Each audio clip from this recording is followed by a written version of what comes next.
All right. Good afternoon. It is Friday, the 24th of November, and I'm here to kind of give you a little bit of an update, some talk about budget. I want to debunk some of the rhetoric that's a little bit out there, and then I want to talk just about things that are coming up. So let's just dive right into budget. So if you're following on, if you're going to follow on Facebook, we'll be able to drop the chat into the document that I'm going to talk about in eScribe. So a couple things. So one, we continue to get a lot of emails about the arena and the investment into the arena and how it raised property taxes. It did not. The funding for the arena is not coming out of operating. It is coming out of future capital, and future capital does not impact the operating budget, and it doesn't impact your taxes.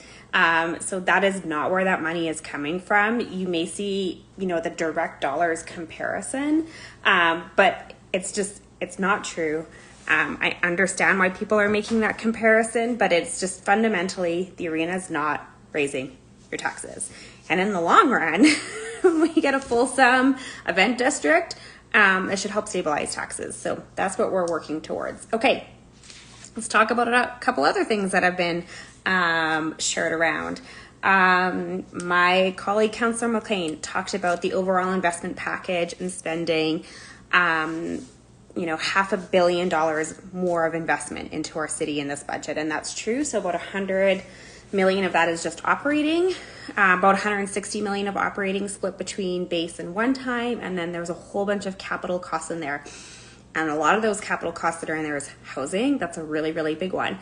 But what Councillor McLean won't also tell you is that the one thing that he wanted in this budget package would have cost an extra $260 million. So it's kind of ironic and a little bit rich when someone complains about spending $560 million across a whole suite of services that he wanted to spend an extra $260 million on interchanges. So I rarely throw my colleagues under the bus and I rarely talk about it, but I think it's just really important when people talk about the whole picture and also take credit for the things that they wanted and didn't get. So let's talk about the budget cuts that Councillors Sharp and Chabot were putting forward. So in total, there was $28.4 million worth of cuts that they put forward. There was an extra $27 million in there that they wanted to move from base to one time, which they couldn't do.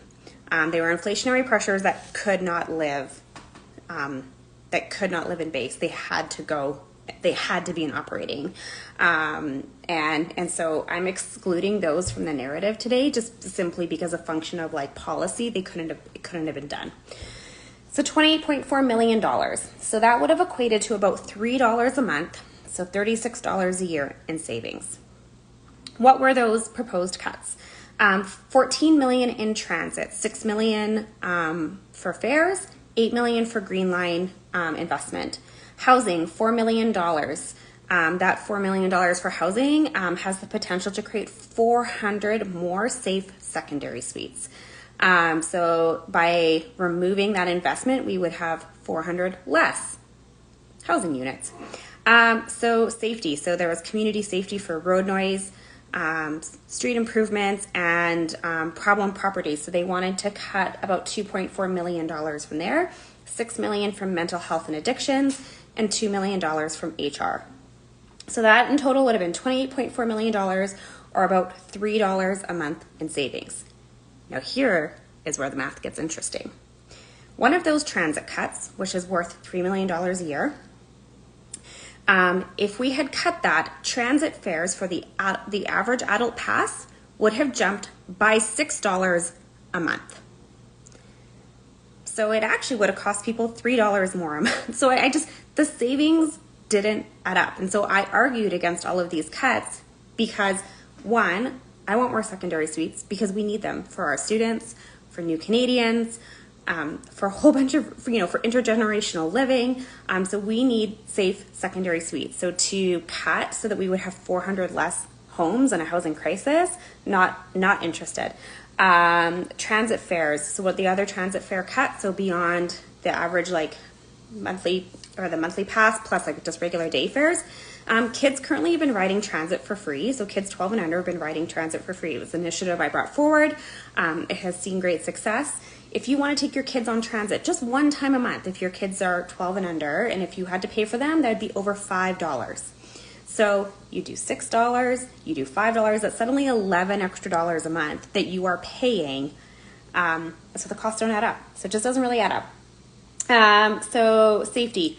We hear a lot about problem properties. We've had problem properties in Ward 11, and in fact, some of the response that we've done to problem properties in Ward 11 has actually shaped this investment going forward so that we can react to them quicker, faster. So problem properties, and the other one was like road noise and community safety, especially around schools. And so that was $2.4 million. We actually heard directly from police that those were two key investments that they were the most supportive of because it actually reduced their burden and helped reduce the amount of policing that they needed to do because they could transfer those services over to bylaw. And so in absence of that, they would have to look to either deploy their police and it's frankly, it costs more to train, deploy, police officers than it does our bylaw and our peace officers. So in the end, this is a long-term savings for us. So mental health and addictions. Some people will argue that this is a provincial jurisdiction. I would argue, and I know the mayor made this comment, but I feel the same. When people are dying on our streets, when people are struggling to get into housing, when people don't have access to the services, and when we have specialists in our community who are able to support with this is a really, really small investment. So we're saying, so $6 million is like 50 cents a month to the average homeowner, 50 cents a month. That's what we're asking you to help us help people. So that's for mental health and addictions. Then HR, so this has improved human resource practices within the city of Calgary. And I think we need to be a great place to work.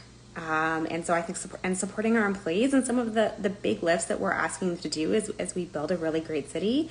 I think having, good human resources department is probably a good thing for us. So I'm going to say that. So that is so let me just wrap that all up. $16 a month is what the average home, what your taxes are going for the average home. So that's on a $610,000 property, $16 a month. The proposed cuts would have saved you $3, so you would have been down to $13 a month.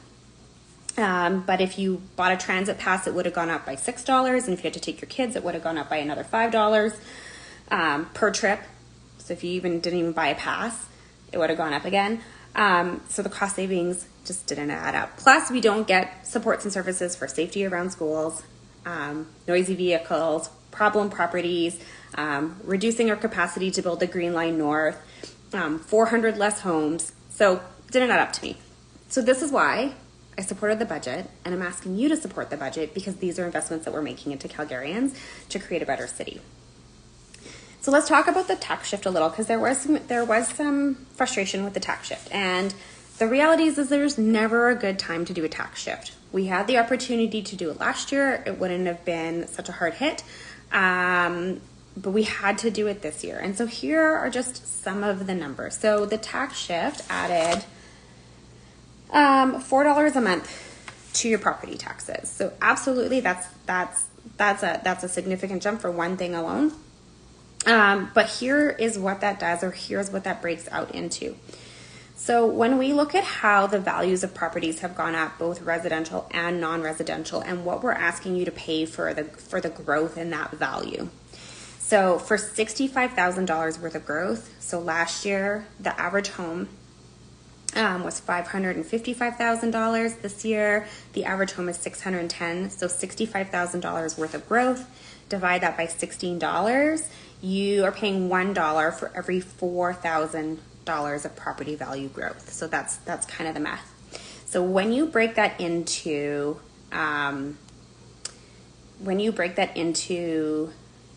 so 16 for $65,000. When you look at what's happening on the non-residential side, so for the same $65,000 worth of growth, rather than it being an increase of $16, it's an increase of $180. So businesses are paying 11 times what we are paying from a growth perspective. And that's with the tax shift. So without the tax shift, it would have been much higher than that. And so what we've attempted to do is to sort of rebalance the distribution between what non-residential properties are paying and what residential properties are paying. And now, should it ever be a 1-for-1? No, it shouldn't be. However, we have policy at the provincial level that states it shouldn't be more than 5-to-1. We were at 4.59. So for every $4.59 per thousand, on average, and this is the average. So the one I just gave you before was for a $5 million property, and so depending on the valuation of your property, that things. But the average was 4.59. Doing a shift brings us down to 4.26. That is still higher than some of our regional competitors. And so we talk about business competition, and why is that important? Well, it is important to attract businesses into our neighborhoods and into our communities because they employ people. One of the biggest things that we can do is keep business costs low to help stimulate the economy. We do this at the provincial level, we do this at the federal level, and we often talk about how when keeping taxes low at those two levels helps spur on the economy so that we create better paying jobs and higher paying jobs and more jobs. And it's not always a direct translation. It's never a 1-for-1. And definitely at the municipal level, when we change the property tax rate for non-residential or commercial customers, it has a way more direct correlation to the residential customer. And absolutely, you can track it more. I would argue at the provincial level, when we reduce, cost for corporations or for businesses, if they are able to use that money to do better wages, eventually those higher wages actually pay more in personal property tax. So there is a correlation too. It's just not as direct. And it's never going to be perfect. But what I would say is that knowing and having a strong business community where 95% of the businesses employ less than 50 people, this is a good move for Calgary, and this is a good news story, and this really signals that we're responsive to the business community as much as we are listening to residents. Because the flip side of the $16, other than the tax shift, is the investments that we're making are things that we've heard Calgarians ask for. We've heard them ask for housing in spades.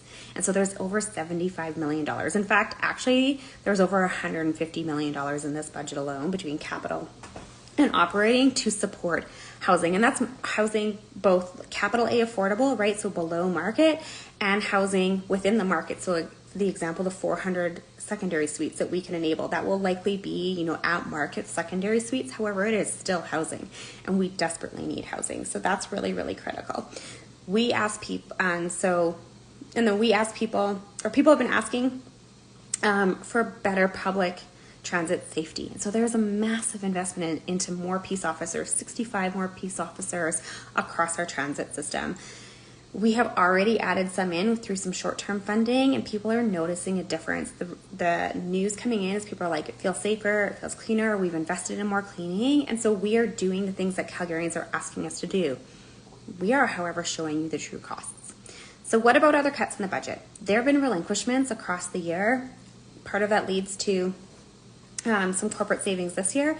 We absolutely need to do a better job of showing what those are and making sure they don't end up in the base budget and that those end up in savings year over year so that we don't have to grow that tax rate as fast. And we also need to always be reviewing our programs and our service delivery to making sure that we're offering, the best and the most effective thing that Calgarians are asking for.